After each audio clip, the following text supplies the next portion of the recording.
Здравейте. Добро утро. Господин Вигенин, вчера имахте събиране на ръководството на БСП. С какви решения излязохте от него? Започнахме, разбира се, обсъждането на структурирането на парламента. Така противоречиви са и сигналите, които идват, знаете. Ние имаме ясна стратегия, поне за началото на парламента. Най-важното, според мен, решение на този етап, това, което зависи от нас, е да издигнем кандидатура за председател на Народното събрание. Това е Наталия Киселова. Знаете добре, конституционалист. Смятаме, че тя може да изиграе ролята на обединителна фигура, която да получи подкрепата на всички, които искат промяна в управлението на България, и това ще бъде, така да се каже, един тест. Можем ли да го направим по този начин? Вървите ли към формулата доцент Наталия Киселова, председател на Народното събрание, Бойко Борисов премиер? Аз мисля, че Бойко Борисов премиер няма как да получи подкрепа от БСП. Ние не само, че имаме решение на Конгреса, което често се споменава, но философията на управление и заявките на Борисов след изборите и буквално и сега преди старта на Народното събрание са за един политически кабинет, в който той иска да бъде министър-председател. В тази игра БСП не може да участва. Ние изграждаме лява алтернатива на управлението и няма как тази лява алтернатива да бъде отдавена в подобен тип дискусии даже. Всъщност вчера чухме тази формула. Председателя би могъл да бъде от друга политическа сила, различна от ГЕРБ, ако премиерът се казва Бойко Борисов. Росен Желязков беше гост на Светло Иванов 120 минути. В същото време обаче временният председател на БСП Атанас Зафиров каза пред Националното радио, че бихте дали подкрепа за политически кабинет на ГЕРБ при конкретни условия. Всъщност, какво иска да каже? Това обсъдихме и вчера. Всъщност той разясни и ние след това проследихме и това, което реално е казал по радиото. Това са едни интерпретации. Би го нарекал едно активно мероприятие, което беше заформено от част от медиите. Какво искате да кажете? От сайта на БНР тук сме се свалили цитати, в които ясно става. Да, но бяха изведени едни заглави и акценти, които в едни специфични медии, които искаха да покажат, че едва ли не БСП е готова да влезе в някаква такава коалиция. Не, БСП не е готова, не може да го направи, няма да го направи. Ние сме заявили, може би, това са третите поредни избори, след които ние казваме, че единствената възможна формула, в която под някакъв начин бихме могли да участваме, е широко подкрепен, експертен кабинет, не политически, с ясна програма и определен срок на действие. Това е максимума, който можем да направим. И това вчера сте го решили. Можете ли твърдо ясно да го заявите? Не сме го решавали изрично, тъй като първо въпроса не стои. Второ, ние имаме решения, които няма нужда да преповтаряме всеки път, а от дискусията, която имахме, стана ясно, че няма нито един член на Националния ни съвет, който изобщо да разсъждава на такава възможност. Така че БСП, пак да кажа, в такова нещо не участва. Може ли само, за да сложим точка на спекулациите, които, защото и като заглавие го срещнах изведено, но в сайта на Националното радио е описано след интервюто при тях. Временният председател на БСП е категоричен, че подкрепа за политически кабинет на ГЕРБ биха дали по два приоритета на левите и могат да се водят разговори. Финансовата стабилност на държавата и националната сигурност.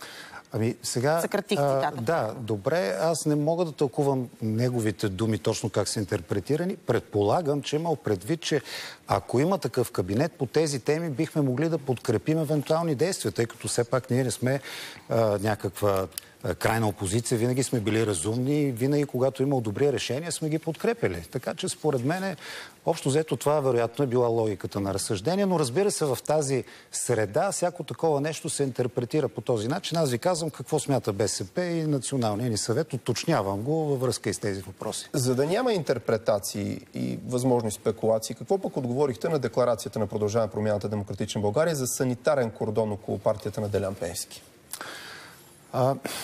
Сега, не знам дали тези термини са точни. Сега това са санитарните кордони. Това беше нашата реакция въобще на термина, който се използва, защото от една страна една партия, независимо как и защо, е в парламента и за санитарни кордони звучи малко медицински, даже бил го нарекал. Не мисля, че е коректно.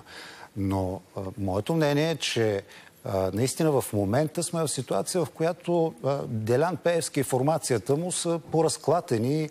Според мен е важно да не бъде допуснато тази формация и Делян Пеевски самия да се върне на бял кон в управлението, защото ограничаването на възможностите по този начин, по който той го правеше, да влияе върху управлението, е важно за България, според мен. Така че ние може да разсъждаваме в различни посоки, но нека емоциите да отстъпят на заден план от днес, да има повече разум, което не означава безпринципни решения. Поне БСП в такива няма да участва. Може ли два прагматични въпроса? Ще предстои назначаване на заместник-председатели на парламента. Част от медицинската терминология, която визирате, преведена в тази декларация, беше да нямат ръководни позиции и ново начало в парламента. Как ще гласуват вашите колеги? Взехте ли решение за заместник-председател от ново начало? Сега, ние само да уточня, че ние предлагаме за заместник-председател на Народното събрание Драгомир Стойнев отново. Мисля, че също една безспорна наша фигура политическа. А що се отнася до другия въпрос, не е обсъждано, защото ние имаме правилник. Следваме правилата. По този правилник всяка формация, която е представена в Народното събрание, има право на заместник-председател. Така че, да кажа, не сме го обсъждали, но ако следваме правилата и закона, би трябвало тази партия също да има своя заместник-председател. Че ние в предишни години сме имали заместник-председатели и от АТАК, спомняте си, одиозни фигури, като Марешки е бил заместник-председател. Да, просто разговорът беше за партията, която как е влязла в парламента. Вие казвате, няма значение кой и как, но всъщност има ли значение как е влязъл в парламента? Безспорно има. Ако си спомняте, аз миналата седмица изпратих едно писмо до вътрешния министър на база резултатите в Ямбол, как внезапно с пъти скача влиянието на ДПС начело с Пеевски. Но в тази държава има закони.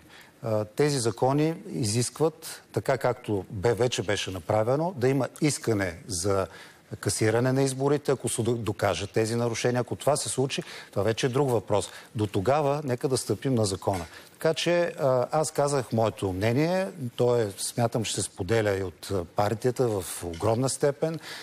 Мисля, че е време Делян Пеевски, Бойко Борисов така да бъдат максимално изолирани от достъп до властта. Вие, докато го правите това нещо, видяхме, че по време на предизборната кампания част от коалиционните партньори в лицето и на Симеон Славчев, и на Татяна Дончева говореха за обвързаности на конкретни лица. Драгомир Стойнев, вие казахте безспорна фигура, само че имаше хора, които го обвързват с Делян Пеевски.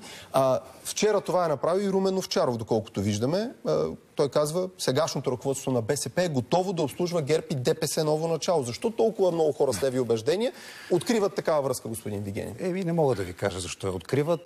Това са, според мен, спекулации, може някакви лични отношения, някой някъде да има. На мен това не ми е известно. Проверихте ли ги, защото са казани от хора от вашите среди. Вижте, тази битка при нас си стои. Сега обясненията на една от партиите, на фона на останалите 20, които остават с нас, на една от партиите защо е напуснала, аз мога да направя и други спекулации, нали, и да кажа, те напуснаха, защото така и така. Татяна Дончева остана, обаче посочи Кирил Добрев и Драгомир Стойнев като хората на Пеевски в вашите листи. Не съм убеден, че трябва един човек да бъде критерий за това. Ако има подобни обвързаности, те сигурно ще станат явни, нали? Както е казано, нищо скрито не остава завинаги скрито. Но за вас в БСП не са известни. За нас е по-важна официалната политическа позиция. Знам, че създадохме някои съмнения с някои гласувания на предишното Народно събрание, което безспорно така отекна и вътре в партията, но ние в подобни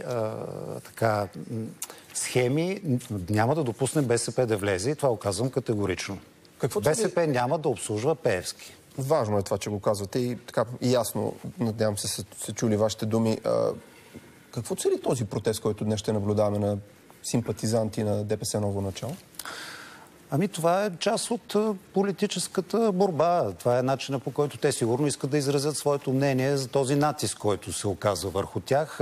Сигурен съм, че сред избирателите на ДПС ново начало, сред народните представители има хора, които искрено вярват в тази кауза и ние не можем да отречем правото им да си я защитават. А това, че са от общинската администрация хора, кметове на села по места, това как ви изглежда?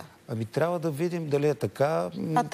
Те го разказаха пред Мария Георгиева. Съжалявам, не съм видял. Даже и кмета на Кърджали Роми Мюн го потвърди.